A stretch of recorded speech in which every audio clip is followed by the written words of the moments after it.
Assalamualaikum warahmatullahi wabarakatuh. Semangat pagi, salam sejahtera bagi kita semua. Pada pembahasan kali ini kita akan membahas mengenai kebutuhan rak. Nah, akan tetapi dalam materi yang saya presentasikan, kita terlebih dahulu mengenal apa sih itu rak seperti itu, dan ada berapa saja sih macam rak yang ada di rekam medis maupun di dunia kearsipan. Nah, yang pertama itu adalah pengertian rak filing. Rak filing sendiri adalah media atau tempat untuk menyimpan arsip atau berkas sehingga mempermudah proses penyimpanan, pengambilan, dan refiling. Nah, mungkin teman-teman waktu di semester 2 ataupun di semester 1 mungkin ketika diajarkan mengenai teori rak filing mungkin lebih banyak mengetahui tentang rak filing itu rak roll opaque aja seperti itu. Nah, akan tetapi tidak, karena dari pengertiannya adalah rak filing itu adalah media atau tempat untuk menyimpan. Nah, berarti segala bentuk, mau itu bentuknya roll opaque, mau itu terbuka, mau bentuknya berputar ataupun mungkin bentuknya yang tidak ada di teori pun, kalau digunakan untuk menyimpan dokumen rekam medis itu disebut rak filing. Nah, macam-macam rak file sendiri. Yang pertama ada rak file terbuka. Rak file terbuka ini sejenis almari yang kedua sisinya tidak tertutup, jadi terlihat antara depan dan belakang. Merupakan rakitan dari beberapa keping papan kemudian diberi tiang pembatas untuk meletakkan atau menyimpan berkas-berkas atau arsip. Rak terbuka dianjurkan karena banyak keuntungan yang diperoleh. Nah, keuntungannya apa saja sih? Yang pertama itu harganya lebih murah. Yang kedua dapat dipakai dari dua sisi. Jadi bisa dipakai di sisi kanan maupun sisi kirinya itu masih bisa dipakai, ataupun depan dan belakangnya. Nah, kemudian petugas lebih cepat dalam mengambil dan mengembalikan file. Nah, itu karena apa? Karena ketika petugas mau mengambil tidak perlu petugas mendorong ataupun seperti roll opaque memutar tuas seperti itu, tidak perlu. Tinggal petugas langsung masuk saja kemana sih nomor yang akan dituju seperti itu. Yang terakhir itu menghemat ruangan dan dapat menampung lebih banyak file. Nah, kenapa bisa menghemat ruangan? Di sini dikarenakan rak terbuka itu seperti dari pengertiannya saja itu berupa rakitan. Jadi bisa digunakan dengan ukuran, mungkin kalau tinggi ruangan rekam medis itu mungkin 4 meter, mungkin bisa sampai 3 meter, 2 meter setengah, meskipun tidak ergonomis sebenarnya, tapi dalam keadaan darurat karena itu mungkin bisa digunakan.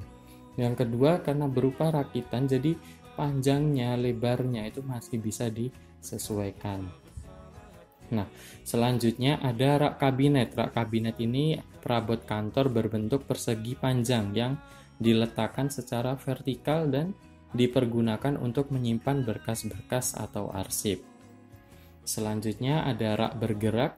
Nah, rak bergerak ini peralatan yang dapat diputar dan digunakan untuk menyimpan benda arsip terutama berupa kartu. Ini menurut Huffman tahun 1994, sudah terlalu lama ya. Jadi ketika nanti mungkin teman-teman di rekam medis, karena di rekam medis itu nanti kita dituntut untuk mengembangkan diri. Di situ ada yang namanya P2KB.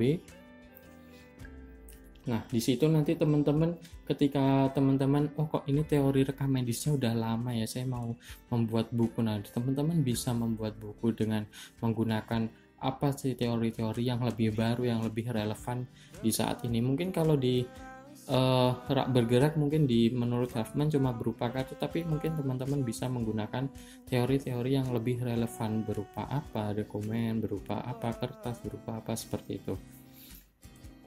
Selanjutnya untuk tipe peralatan penyimpanan ini dikelompokkan menjadi 4 macam. Yang pertama itu vertical filing. Ini alat penyimpanan yang umum digunakan dalam kegiatan pengurusan arsip dan disebut juga dengan filing cabinet. Untuk penggunaan filing cabinet adalah penyimpanan dokumen dengan bentuk peralatan tertentu. Nah, ini filing kabinet ini tersedia dalam 3 tipe. Yang pertama itu ada FD102 2 drawers, itu cuma ada 2 laci ya. Yang kedua ada FD103 itu 3 drawers. Yang ketiga itu ada FD104, itu terdiri dari 4 drawers. Nah, biasanya ini digunakan untuk menyimpan arsip atau benda-benda yang biasanya banyak dan juga berat, bobotnya tuh berat. Makanya ini tuh terbuat dari bahan yang kokoh ya, dari besi yang kokoh. Dan untuk direkam medis sendiri mungkin bisa digunakan untuk menyimpan sensus seperti itu, ataupun laporan-laporan yang lainnya. Selanjutnya ada lateral filing. Nah, ini peralatan yang digunakan untuk menyimpan arsip diletakkan secara vertikal. Akan tetapi peralatan ini tetap disebut sebagai file lateral. Hal ini dikarenakan letak map atau arsip menyamping, sehingga alat ini dapat menghemat tempat dibandingkan dengan file kabinet. Selain itu ada kegunaan yang lain, yaitu untuk mempercepat dalam penemuan arsip atau dokumen. Nah, ini cara mencarinya. Kalau teman-teman pernah lihat di lab itu ada kiop yang kecil, mungkin hampir sama seperti itu cara mencarinya. Yang ketiga itu ada power filing. Ini alat yang dipergunakan untuk menyimpan arsip dengan cara kerja secara elektronik atau otomatis. Nah, ini terdiri dari 3 model dasar. Bisa untuk filing kartu, ada filing struktural, ada filing mobile atau bergerak. Nah, untuk filing kartunya sendiri bentuknya seperti ini. Dibuat secara khusus untuk menyimpan kartu formulir dengan ukuran tertentu. Nah, ukuran CC8 itu untuk ukuran kartu dengan ukuran 19 kali 11 cm. Kalau yang CC5 itu dengan ukuran 19 kali 11 cm, akan tetapi untuk dimensinya, lebarnya lebih lebar. Kalau yang di CC8 itu kan 135H kali 48W kali 363D. Tapi kalau di yang CC5 itu 135 kali 60 kali 63. Jadi lebih lebih tinggi. Nah, untuk yang CC3 ini ukuran kartunya 25 kali 15 cm dengan 85 dikali 60 dikali 63 cm untuk ukurannya. Nah, yang kedua itu ada filing struktural. Nah, filing struktural dipergunakan untuk menyimpan semua jenis ukuran formulir atau arsip. Nah, jadi semua bentuk dokumen ataupun arsip ini bisa disimpan di dalam filing struktural. Model filing ini sering digunakan untuk menyimpan dokumen dengan kapasitas yang lebih besar dan dapat ditemukan pada rumah sakit, khususnya bagian filing. Nah, ini roll opaque ya kalau kita menyebutnya lebih istilah di rekam medisnya lebih gampangnya roll opaque. Ini sebenarnya juga sama juga seperti roll opaque. Nah, keuntungan dari filing mobil adalah menghemat pemakaian keuangan dan terletak di atas semacam rel yang mempermudah gerakan ke depan dan ke belakang. Nah, yang keempat ini ada rotary filing, adalah suatu sistem pengarsipan secara melingkar dan dapat berputar yang dapat menghemat ruang pada lantai dan dinding hingga 60%. Nah, jadi ini sangat lebih menghemat sekali karena file yang diletakkan itu nanti bisa diputar. Jadi dengan ibaratnya dengan ukuran kotak 40 cm kali 40 cm, karena bisa diputar itu mungkin dengan menggunakan rotary filing ini mungkin bisa menyimpan hingga 50 dokumen rekam medis seperti itu. Tapi kalau dengan ukuran yang sama 40 kali 40 cm dalam bentuk kotak, kalau digunakan menggunakan lemari biasa, baik itu rak terbuka ataupun roll OPEC itu mungkin hanya dapat menampung 20 dokumen seperti itu. Nah, pada rotary filing, map-map yang disimpan akan disusun secara melingkar sehingga terhindar dari ruangan yang tidak terpakai. Jadi bisa diputar ketika belum penuh, masih bisa diputar seperti itu.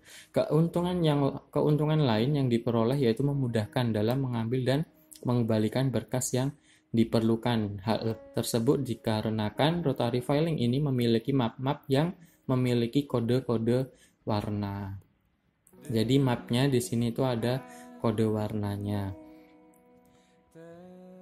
Dalam setiap satu putaran dapat menyimpan map-map tersebut setara dengan satu filing kabinet 4 tingkat, di mana satu rotary filing memiliki 4 hingga 6 tingkat, sehingga satu rotary filing menghemat penggunaan filing kabinet sebanyak 4 sampai 6 unit. Nah, jadi di sini sangat efisien sekali, sangat mudah sekali, sangat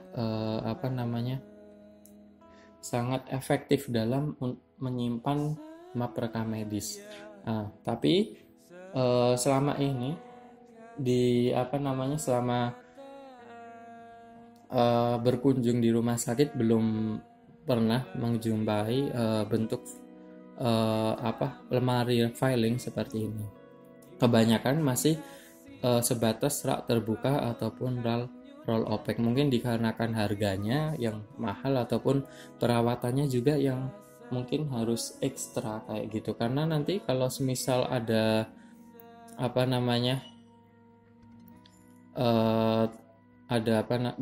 roda yang nggak bisa terputar, mungkin lemarinya macet, itu otomatis nanti dokumen rekam medis yang ada di belakang itu akan susah diambil kayak gitu, mungkin pertimbangannya di situ.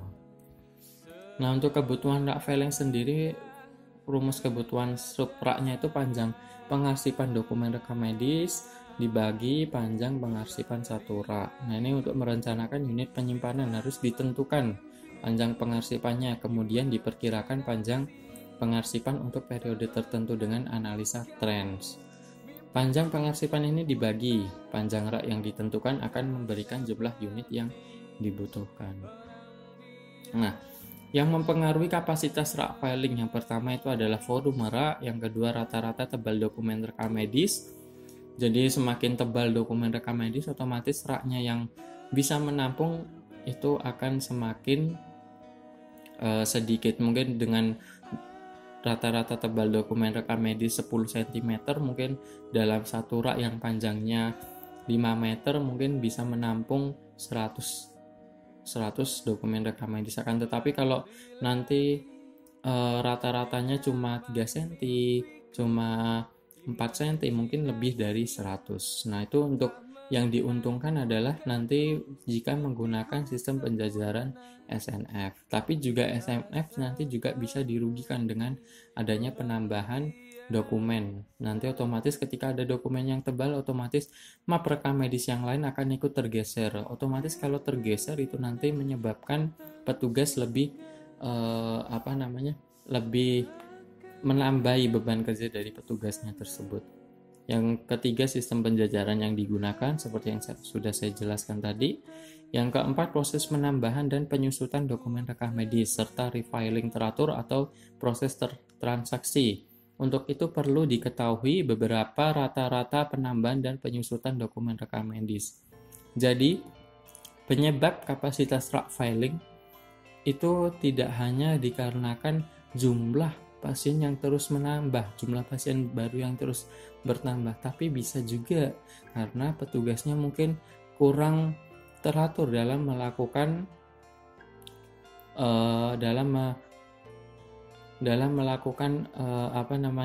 pemilahan dokumen rekam medis antara aktif dan inaktif kayak gitu, retensi.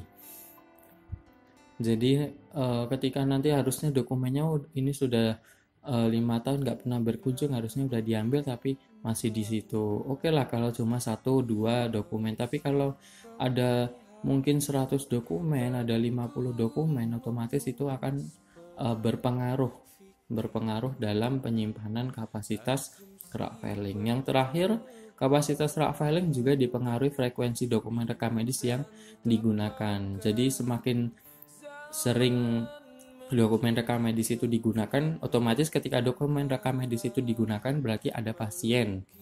Nah, ketika lebih banyak pasien yang pasien kontrol rutin, mungkin seperti pasien HD, otomatis nanti kembali lagi ke nomor 2. Jadi rata-rata tebal dokumen rekam medisnya bertambah. Nah, ini untuk rumusnya, metode pengukuran tren itu sama seperti di FTE, yaitu Y sama dengan A tambah B kali X. Nah, keterangannya yaitu nilai variabel pada suatu waktu tertentu, sedangkan B itu potongan antara garis tren dengan sumbu tegak. Untuk A itu nilai Y jika X sama dengan 0. Nah, di sini ada istilah file expansion, ini sering keluar dalam uji kompetensi juga, insya Allah. File expansion itu sendiri adalah perencanaan untuk perluasan file dipengaruhi oleh pilihan sistem penomoran. Ini menurut Huffman 1994. Bisa juga file expansion itu diartikan sebagai jarak yang diperlukan untuk mengantisipasi ketebalan dokumen. Jadi ketika ada 5 meter, ada rak dengan panjang 5 meter, itu jangan digunakan full, tapi harus disisakan. Nah, ada sisanya itu. Mungkin sisanya berapa? Oh, sisanya mungkin 50 cm kayak gitu, ataupun 60 cm. Nah, itu nanti gunanya untuk apa sih? Gunanya untuk apabila nanti ada penambahan ketebalan dari dokumen rekam medis. Nah, pada sistem penomoran dan pengarsipan unit perlu tersedia daerah kosong 25% karena akan dipakai untuk perluasan catatan medis. Nah, dari sini pun juga bisa termasuk dalam pengertian dari file expansion. Jadi, file expansion bisa juga diartikan adalah daerah kosong yang akan dipergunakan untuk perluasan catatan medis yang akan mempengaruhi ketebalan dokumen rekam medis. Pada